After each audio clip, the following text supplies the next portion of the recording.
तो basic pitch असतो ना पेशंट्सना, की जेव्हा तुम्ही आमच्या प्रोग्राममध्ये जॉइन करता, आम्ही त्यांना एक फोटो दाखवतो, एक गायचा. म्हणजे त्याला काव टू हॉर्स म्हणतो आम्ही हा ट्रान्सफॉर्मेशन. जेव्हा ते जॉइन द प्रोग्राम त्या गाय म्हणजे काय 40% बॉडी फॅट.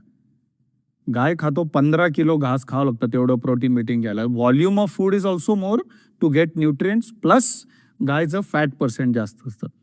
घोडामध्ये काय असतो? मसल्स असतात. फरक काय आहे? व्यायाम. दोन्ही घासच खातात. फक्त घोड्याचा एक फरक काय, तो भूक लागली तर काय, जेव्हा थोडं प्रोटीन लागतं ते चणे खातो. एंड ऑफ द डे काव आणि हॉर्समध्ये जो फरक आहे, आमचा प्रोग्राम इज बेस्ड ऑन दिस. त्यांना विजन देतो आम्ही की घोडा बनना है 1 साल में.